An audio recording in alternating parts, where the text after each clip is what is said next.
सबको नमस्कार।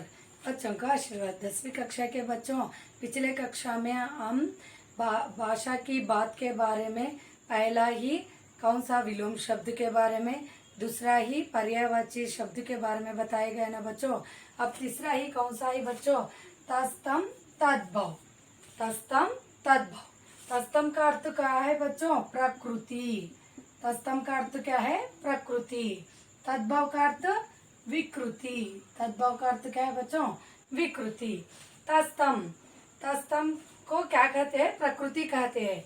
क्या कहते हैं? जिसका ये क्या कहते हैं? देखिए बच्चों, जो शब्द संस्कृत भाषा से, जो शब्द संस्कृत भाषा से, जो शब्द ఏదైనా పదము, ఏదైనా పదము సంస్కృత భాష से, సంస్కృత భాష నుండి హిందీ में, हिंदीलो ज्यों के त्यों यथाविधिगा, ज्यों के त्यों अर्थ क्या है बच्चों? यथाविधिगा, as it is, as it is, बिना भिन्नंगा, किसी परिवर्तन के लिए, किसी परिवर्तन के लिए, किसी परिवर्तन के ले लिए गए हैं, उन्हें तस्तम कहते हैं।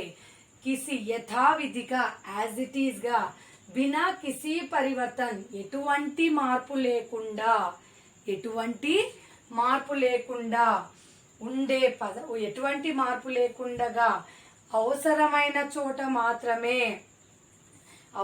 అవసరమైన చోట మాత్రమే, తెలుగు ప్రత్యయం మాత్రమే చేరిన పదాలను ఏమంటారు? తస్తం అంటారు।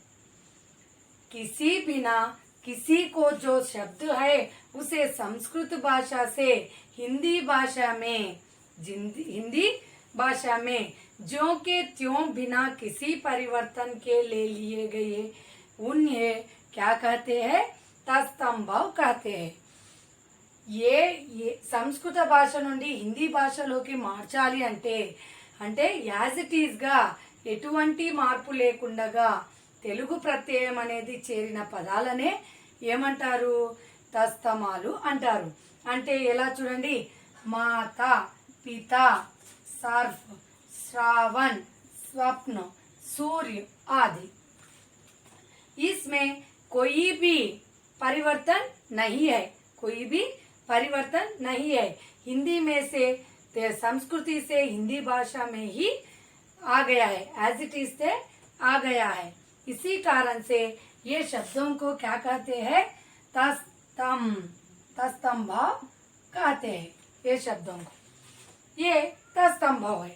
और तद्भव, तद्भव को क्या कहते हैं? विकृति कहते हैं। तद्भव को क्या कहते हैं? विकृति कहते हैं।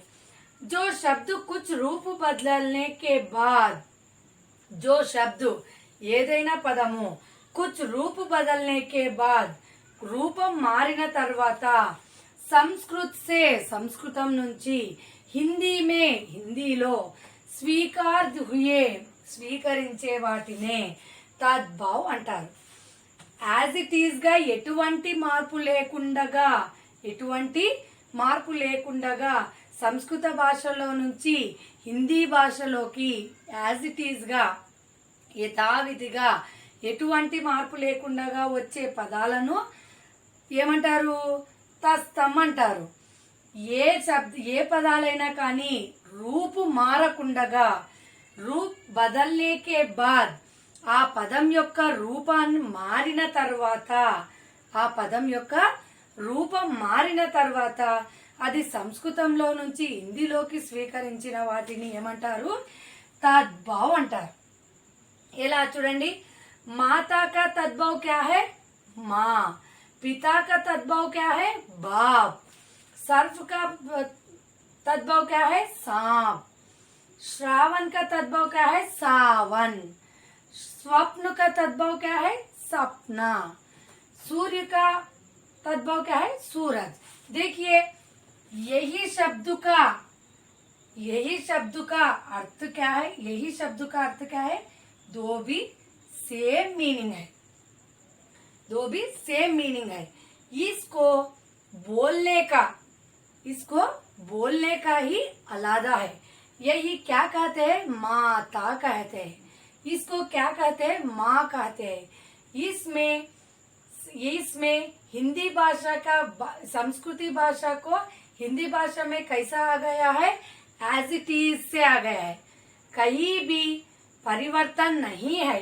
ये शब्द में कहीं भी परिवर्तन नहीं है, उसी कारण से इसे तत्सम कहते हैं। ये शब्द में परिवर्तन ही रहा है, उसे तो ये शब्द में रूप बदला, रूप बदलने के बाद संस्कृति में से हिंदी में के अनुवाद करने के कारण से ये शब्द में क्या क्या किया जाता है? माँ। उसी कारण से इसको क्या कहते हैं? तद्भाव कहते हैं, तद्भाव कहते हैं। इसमें संस्कृति में से हिंदी में बदलने से रूप बदल जाता है। ये शब्द में तद्भाव में रूप बदल जाता है। संस्कृत में से हिंदी में को बदलने के पहले क्या हो जाता है? रूप बदलता है। तत्सम भाव में रूप नहीं बदलता है, एज इट इज से अंटे जोम के त्यों से परिवर्तन भी आ जाता है। उसी कारण से इसे तत्सम भाव कहते हैं, इसको तद्भाव कहते हैं। ये भाषा की बात में तीसरा ही है।